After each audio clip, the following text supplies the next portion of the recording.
como dijimos antes, vamos a pasar ahora a la presentación de Gustavo Grobocopatel.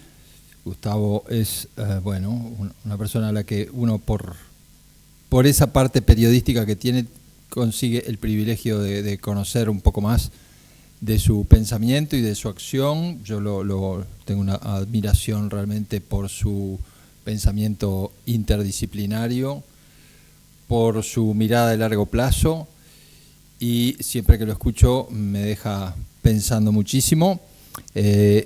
Gustavo va a presentar sobre nuevas convergencias tecnológicas en la agricultura. Te agradecemos muchísimo que te hayas hecho un tiempo para estar aquí con nosotros. Muchas gracias.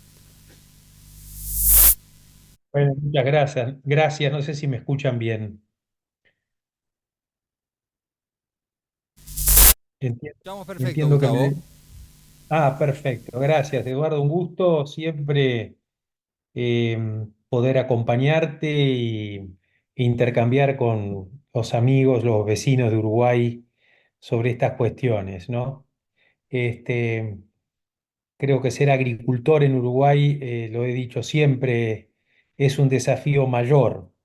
Es muy fácil ser agricultor en Argentina o ser agricultor en Brasil. En Uruguay es mucho más complejo, hay una heterogeneidad mayor de suelos, hay complejidades y restricciones que otros países vecinos no tenemos. Así que toda mi admiración a los agricultores uruguayos. Bueno, el tema de las convergencias tecnológicas en realidad nos preparan de alguna manera para pensar qué puede pasar en el futuro. Un ejemplo de convergencia tecnológica fue la Revolución Verde, es decir, la Revolución Verde liderada por Norman Borlaug, que fue el Premio Nobel de la Paz. Ahí hubo germoplasmas nuevos, nutrición nueva y control químico de plagas y enfermedades que convergieron y dieron como resultado esa revolución que, diría yo, casi resolvió por completo el problema del hambre en el mundo, o por lo menos el hambre no se debe a la falta de granos, a la falta de alimentos, sino a otros motivos.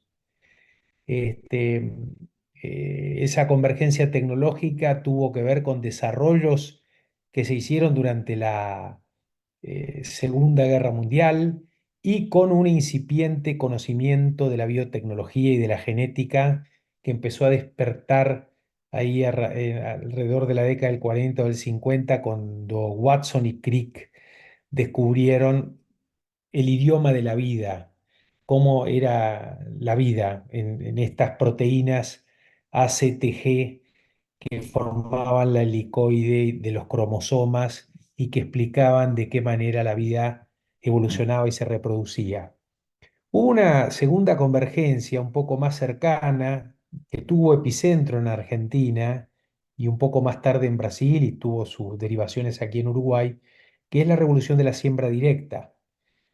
La siembra directa con la biotecnología o más precisamente con el uso de transgénicos, y también de lo que nosotros llamamos el control de plagas y enfermedades, el control racional de plagas y enfermedades, más los balances nutricionales y todo lo que se avanzó en entender el diagnóstico de cómo fertilizar.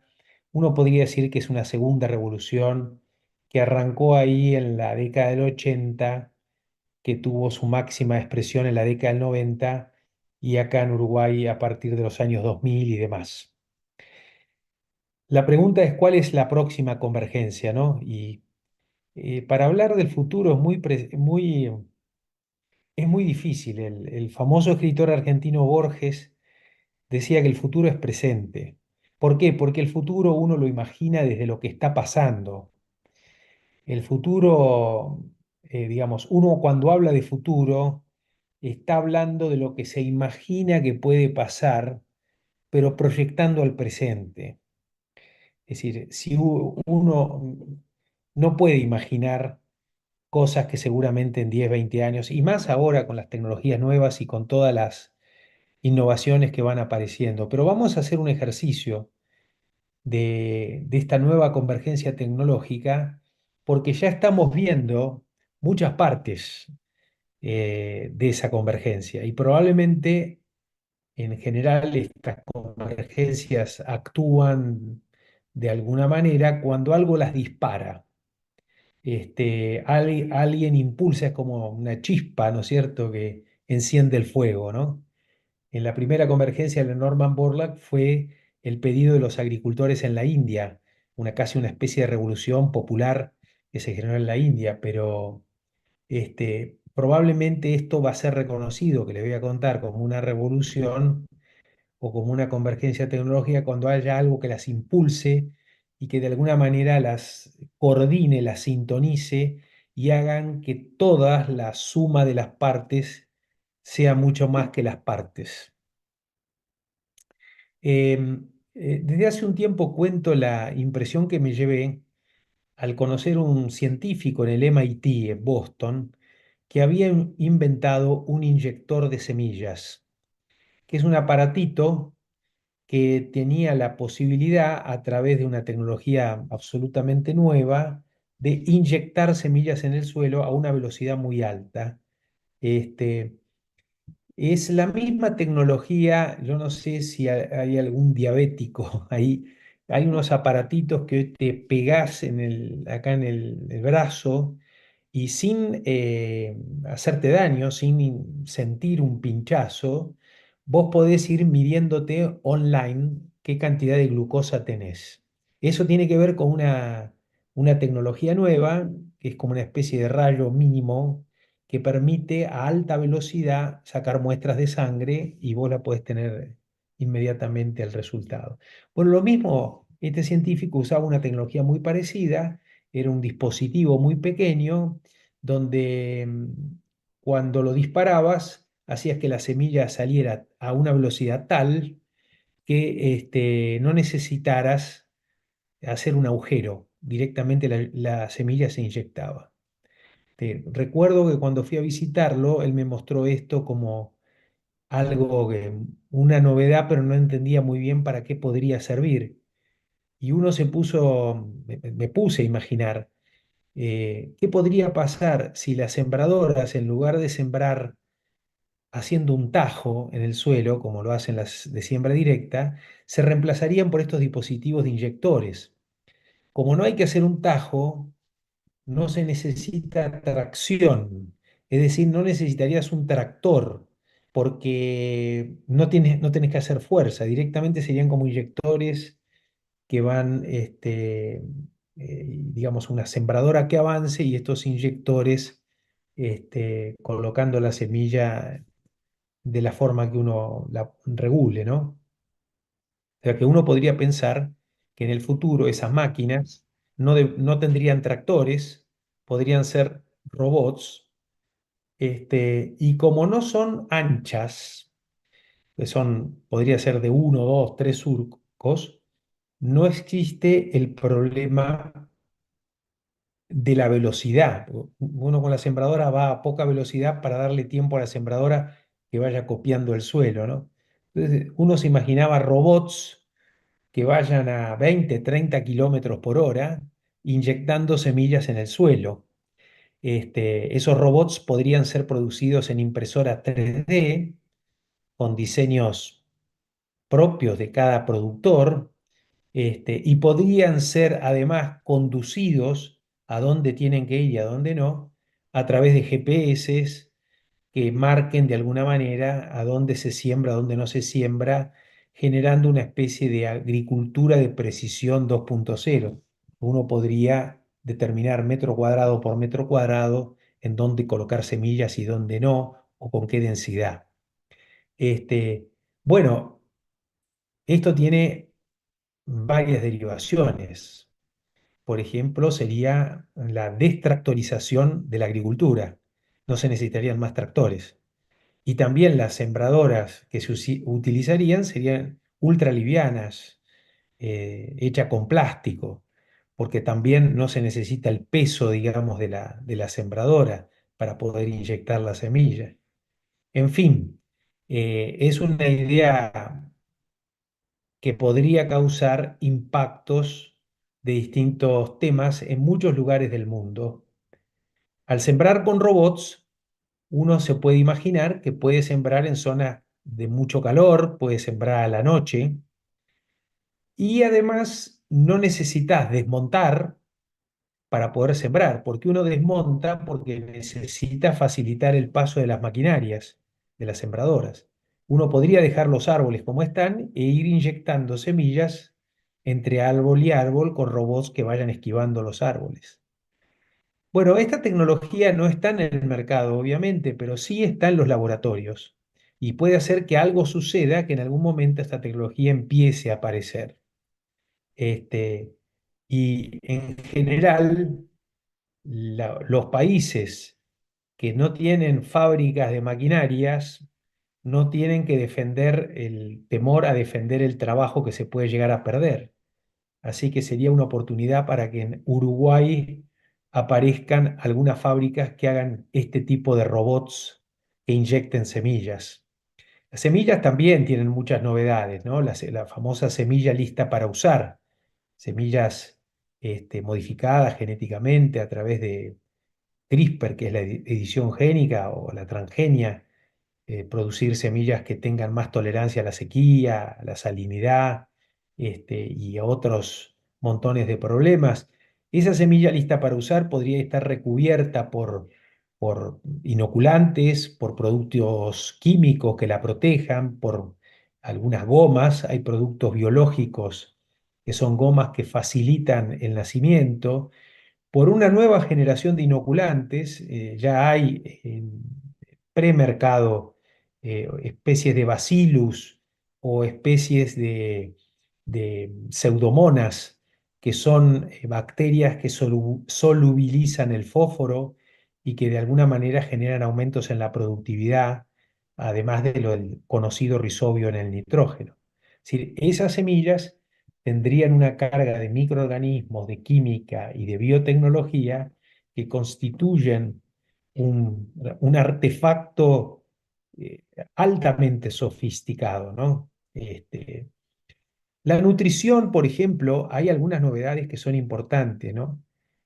También en el MIT hay un laboratorio que está capturando el nitrógeno del aire, una máquina, y lo transforma en nitrógeno disponible para las plantas. O sea, así como los rizobios hacen ese trabajo desde el punto de vista biológico, hay unos aparatos que se podrían poner arriba de estos robots y que capturen el nitrógeno del aire, que ustedes saben, el 70% del aire es nitrógeno, y lo pongan disponible para las plantas. Imagínense que en lugar de importar urea, que viene de lejos, que se hace con el gas, que viene de más lejos todavía, uno puede estar usando el nitrógeno en el lugar donde lo necesita. Se abarataría enormemente el costo del nitrógeno, uno podría usar dosis más altas y por lo tanto aumentar la productividad. Ahora, lo que nos enseñó Borlaug es que si aumentamos la dosis de nitrógeno, las plantas se pueden revolcar. O sea que no es solamente el aumento de las dosis de productos, sino también tener un germoplasma adecuado para soportar las crecientes cantidades de nutrientes y plantas que tengan otra relación entre los granos y la parte verde, ¿no?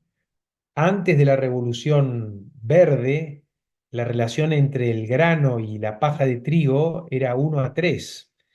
Y ahora, después de la revolución verde, la relación es 1:1 o 1:1.2. Es decir, los granos ocupan un peso mucho más relevante en el total de peso de la planta. Bueno, el tema de nutrición es impresionante, pero también aparecen muchas empresas de biopesticidas que de alguna manera traccionada por la demanda de los consumidores y demás, empieza a poder pensarse que podemos ir reemplazando poco a poco los productos químicos por productos biológicos.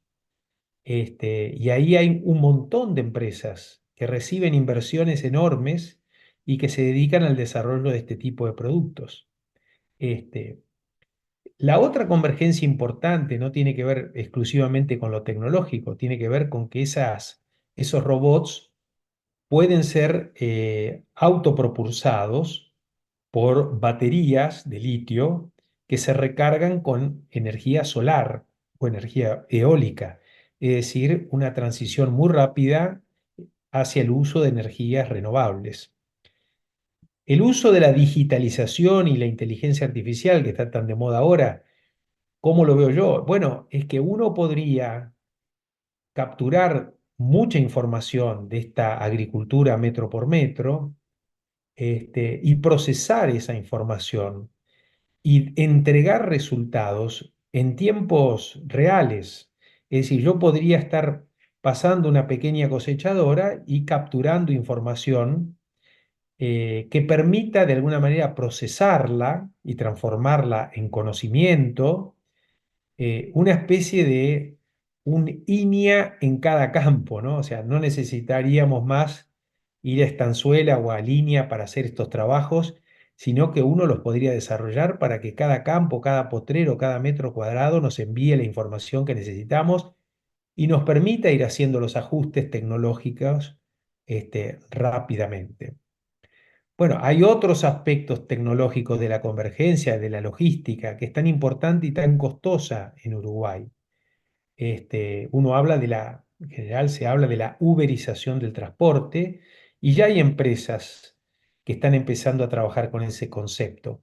En general, las empresas trabajan con el concepto de lo digital reemplazando al centro de transportistas o al proveedor. Yo me refiero con la uberización no a este aspecto, sino a que cada productor tenga una app que le permita contratar online camiones que pasen por el campo, ¿no es cierto? Reduciendo enormemente el falso flete o el flete vacío y contribuyendo a mejorar los números de la empresa de transporte y sobre todo de los productores, que deberían pagar mucho menos de logística de lo que se está pagando. Bueno, esta convergencia tecnológica hay que visualizarlo más allá de los campos tradicionales. En Argentina sería más allá de las pampas y acá sería más allá de las cuchillas, o de los prados. Es decir, esa convergencia tecnológica se puede expresar en lo que llamamos agricultura urbana, o sea, la agricultura que se hace en las ciudades. Ahí me imagino jardines verticales, hidroponias, etcétera, etcétera. Uno podría transformar a las ciudades en ciudades que fotosinteticen. Y en eso hay muchos proyectos, hay arquitectos que se dedican a hacer que los edificios fotosinteticen. He visto algunos de esos casos. Pero bueno, este tipo de agricultura urbana permitiría eh, producir alimentos al lado de las casas, al lado de los consumidores, con ahorros de fletes, con ahorro de comercialización e intermediación, y bajar enormemente el precio de los alimentos. También la agricultura allá donde no se puede, digamos, o la producción allá donde no se puede hacer agricultura tradicional, es decir, zonas de bosques que hay que preservar y demás, uno podría encontrarle un uso, nuevo a partir de estas tecnologías, ¿no? Lo que acabo de hablar son innovaciones en procesos, pero no hay que olvidarse de las innovaciones en los productos. Las innovaciones en los procesos contribuyen a aumentar la producción o a reducir los costos. En todo caso, todo es reducir los costos, o sea, hacer los alimentos más baratos. Pero la innovación en productos realmente permiten aumentar la oferta de alimentos. Por ejemplo, las cadenas de las proteínas son largas hoy. Cuando uno produce pollo, carnes, etcétera, etcétera, podría tener cadenas de proteínas más cortas, ¿no? A través de las carnes y proteínas alternativas o mismo el uso de legumbres. Hay una empresa en Argentina que es una empresa potenciada por Bioceres que se llama Mulec, que produce una soja que tiene proteínas de carne, de cerdo, perdón. que se llama piggy o algo así, ¿no? Pero es una soja de color rosado porque tiene hemoglobina. Es decir, que uno podría alimentarse de este tipo de productos sin necesidad de comer la carne de cerdo, o sea, directamente la soja, y eso abarataría mucho. Bueno, el tema de las algas, ¿no? El tema de las algas, que es agricultura en el mar, con agua salada, ¿no? Las algas producen más proteínas y más grasas que la soja por metro cuadrado o por hectárea. Y Uruguay es un lugar donde hay mucho mar, donde podría destinar partes a este tipo de productos. Y ríos, ¿no? Hay algas de agua salada, pero también hay algas de agua dulce. Este, en fin, las innovaciones tecnológicas en sí mismo pueden estar, pero el problema es que pueden estar, pero no difundirse. Entonces, tenemos cosas hermosas en los laboratorios, pero que llegan poco al productor. Para que esas cosas lleguen al productor, hay que innovar en temas de la organización. La organización, llámese empresa, cooperativa, INEA, Estado, lo que sea, facilitan la difusión del conocimiento y de esas tecnologías. Permiten que se expanda rápidamente y también que esas tecnologías no solamente se expandan, sino que además se focalicen, ¿no? Que no se pierdan, este, que no pierdan el foco de lo que tienen que hacer y lo que tienen que resolver. Este, por ello es importante tener siempre el ojo en la calidad de las organizaciones. También lo institucional hace sostenible este tipo de revoluciones o de convergencias tecnológicas, porque lo institucional me refiero a reglas y leyes. Nosotros trabajamos con reglas y leyes que fueron hechas hace muchas décadas y que no imaginaron esta revolución tecnológica. Entonces, legislaron para algo que ya no existe o que no va a existir.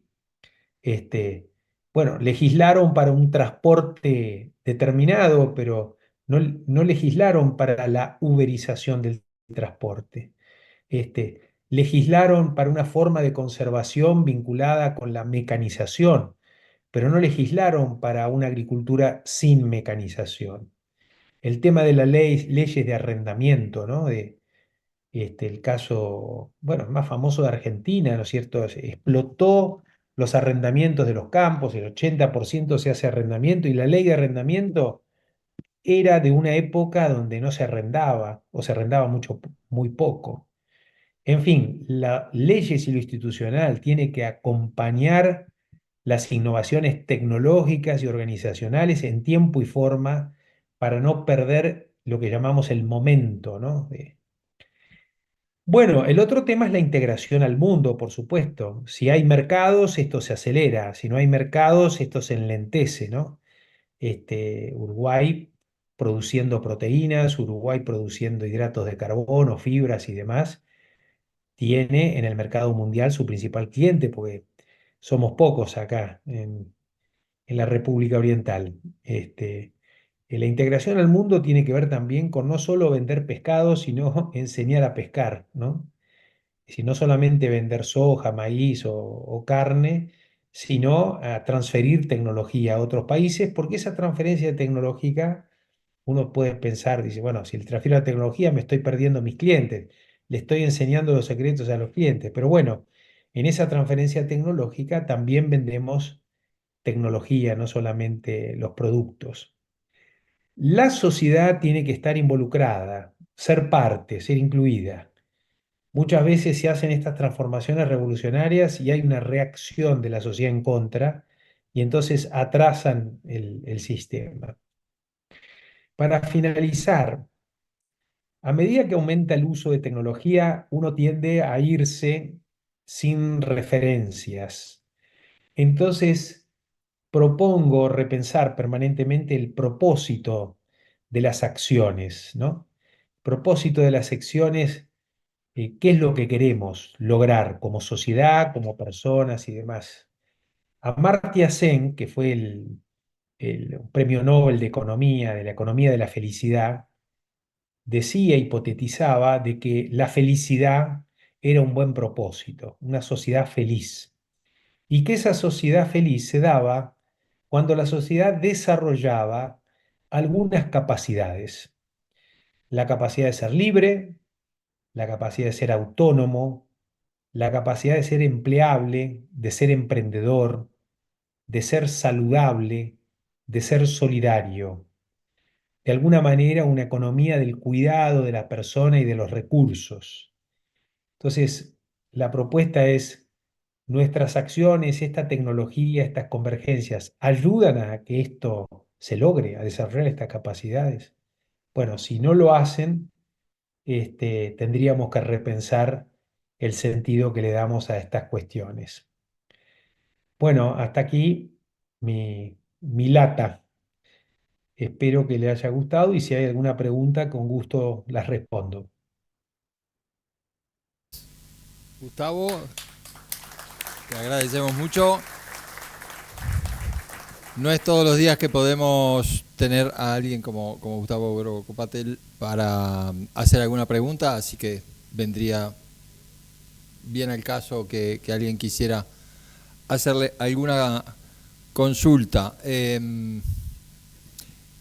Yo por lo que entiendo estás viendo una especie de revolución 2.0 de lo que planteó Norman Borlaug. En esa ¿cómo ves esa síntesis de convergencias de tecnologías? Me quedé pensando en la sembradora que como no hace surcos no precisa un motor porque no tiene que vencer la resistencia del suelo, asociada a esa capacidad eventual de captar el nitrógeno al mismo tiempo, a cambios en genética que explicabas son también necesarios cuando hay innovaciones de insumos o de formas de producir.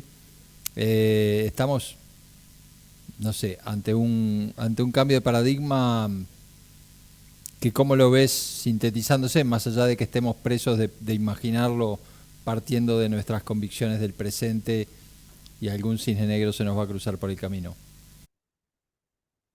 Sí, bueno, entre lo que uno se imagina que puede pasar y lo que va a pasar, puede haber mucha diferencia. A lo mejor me quedo corto o me quedo largo, no lo sabemos.